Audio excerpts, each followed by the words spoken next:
कानी बहू। किशोरी लाल जी के बेटे राघव की शादी की बात जगह जगह चल रही थी, लेकिन किशोरी लाल जी को कोई लड़की पसंद ही नहीं आती थी। और उसकी एक ही वजह थी, किशोरी लाल जी का लालची होना। उनको लड़की वालों से मोटा दहेज चाहिए था और इसी चक्कर में एक दिन वो एक बहुत पैसे वाले के घर अपने बेटे का रिश्ता लेकर पहुंचे। उस आदमी का नाम था ओम प्रकाश। देखिए किशोरी लाल जी, मेरी एक ही बेटी है और मेरी सारी संपत्ति जायदाद सब कुछ मेरी बेटी नैना का ही है। पापा, नाम से लगता है बहुत खूबसूरत होगी। कितना अच्छा नाम है ना, नैना। ओ, वैसे बात तो सही है आपकी। अब इतना पैसा है, जमीन जायदाद है, इकलौती बेटी, आप भी क्या करेंगे? सब कुछ उसे ही देंगे ना। बिल्कुल ठीक पहचाना आपने।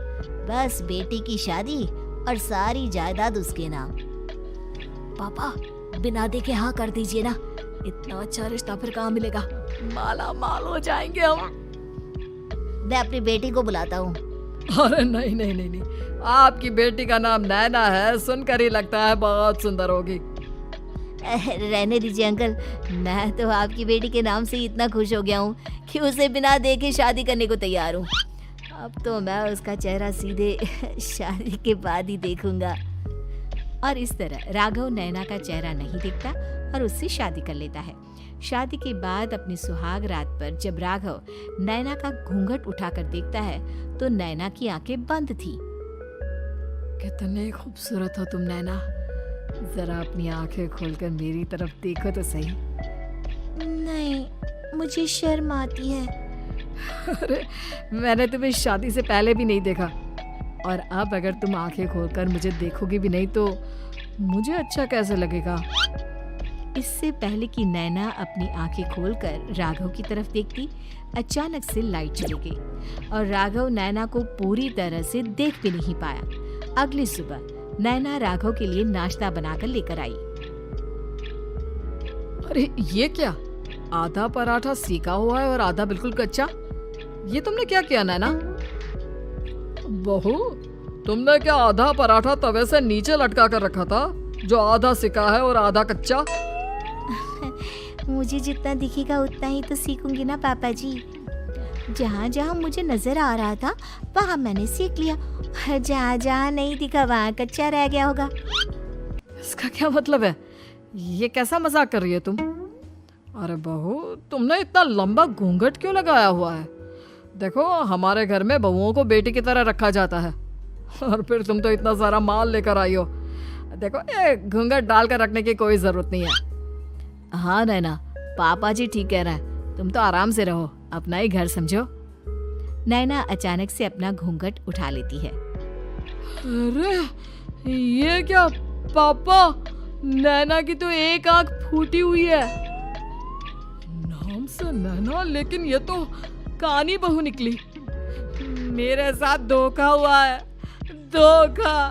बिना दिखाए अपनी कानी लड़की मेरे संग ब्याह थी। मुझे कानी बीवी नहीं चाहिए। मुझे अभी ओम प्रकाश जी से बात करनी पड़ेगी। आखिर उन्होंने मेरे साथ ऐसा किया क्यों? अरे, आप लोगों ने ही तो पापा से कहा था कि आप लोग शादी से पहले मुझे देखना नहीं चाहते। अब मेरे पापा पर क्यों इल्जाम लगा रहे हैं?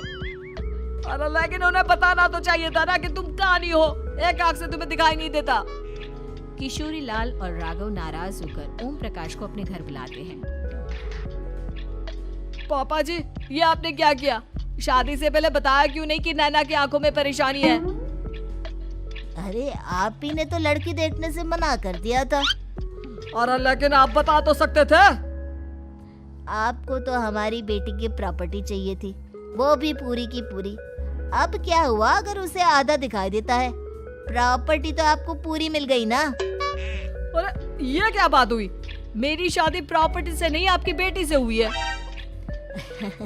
अब ये तो पहले सोचना चाहिए था, तब तो मेरी प्रॉपर्टी देखकर तुम्हारी जुबान लप लपा रही थी। लेकिन मैं कानी लड़की को अपनी बीवी बनाकर नहीं रख सकता। पापा, कुछ करिए ना आप। हाँ, करता हूँ। देखिए ओम प्रकाश जी, आप हमारे साथ ऐसा नहीं कर सकते। और तुम देखो, अगर तुमने मेरी बेटी से शादी तोड़ी ना, तो जो भी प्रॉपर्टी मैंने तुम्हें दी है वो तो पूरी की पूरी वापस ले ही लूंगा, और आधी प्रॉपर्टी तुम्हारी भी लूंगा। अरे मेरी आधी प्रॉपर्टी भला क्यों लेंगे आप? इसलिए क्योंकि मेरी बेटी को आधा नजर आता है और उसकी नजर अभी तक तुम्हारी आधी जायदाद पर ही पड़ी है। अब तुम उसे घर से निकालोगे तो कुछ तो लेकर जाएगी ना। और अगर हम आपकी बेटी को अपने घर की बहू बनाकर रखे तो? तो तुम्हारी पूरी प्रॉपर्टी तुम्हारी ही रहेगी, और जो मैंने तुम्हें दिया है ना, उसमें से बस मैं आधा लेकर जाऊंगा। अरे लेकिन अब आप अपनी दी हुई प्रॉपर्टी में से आधी वापस क्यों लेकर जाएंगे? अगर मैं आपकी बेटी को अपनी पत्नी बनाकर रखने को तैयार हूँ तो? इसलिए ताकि भविष्य में अगर तुम मेरी बेटी को धोखा दो तो उसके पास कुछ तो रहे जो पति का हो। वैसे मेरे पास तो बहुत कुछ है, लेकिन अपने पति की कोई निशानी तो उसके पास होनी चाहिए ना। अब अगर तुमने मेरी बेटी को कानी कहा तो तुम्हें प्रॉपर्टी भी कानी ही मिलेगी, पूरी नहीं। जमाए राजा। किशोरी लाल और राघव समझ चुके थे कि वो बुरी तरह फंस चुके हैं और अब उनके पास वहां से निकलने का कोई चारा नहीं है। अब समझ में आया ना, लालच बुरी बला होती है।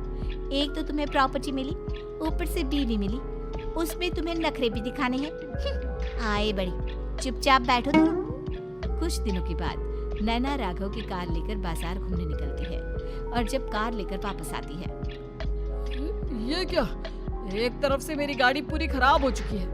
लगता है तुमने मेरी गाड़ी को किसी दूसरी गाड़ी के साथ एक्सीडेंट किया है। अरे अरे कितना बड़ा नुकसान कर दिया तुमने बहू।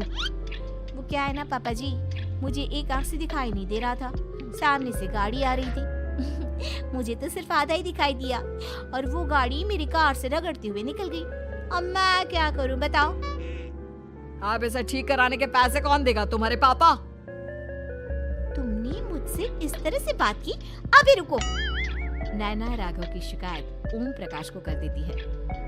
देखो राघव, अब जो मेरी आधी प्रॉपर्टी तुम्हारे पास थी ना, उसमें से आधी और मैं लेकर जाऊंगा, क्योंकि तुमने मेरी बेटी को डांटा। अरे नहीं नहीं पापा जी, गलती हो गई, माफ कर दो। गलती की तो कोई गुंजाइश ही नहीं। अगली बार मेरी बेटी को डांटा तो बची हुई आधी में से आधी और ले जाऊंगा। लालच के चक्कर में हम दोनों ने बहुत बड़ी गलती कर दी बेटा। एक तो तुम्हें कानी बहू मिली और ऊपर से जो माल मिला वो भी काना। इस तरह राघव की हर एक गलती पर ओम प्रकाश उसकी प्रॉपर्टी का आधा आधा हिस्सा लेकर अपना सारा माल वापस ले गया और राघव को कानी बीवी से काम चलाना पड़ा। भाई लालच वाकई में बुरी बला है।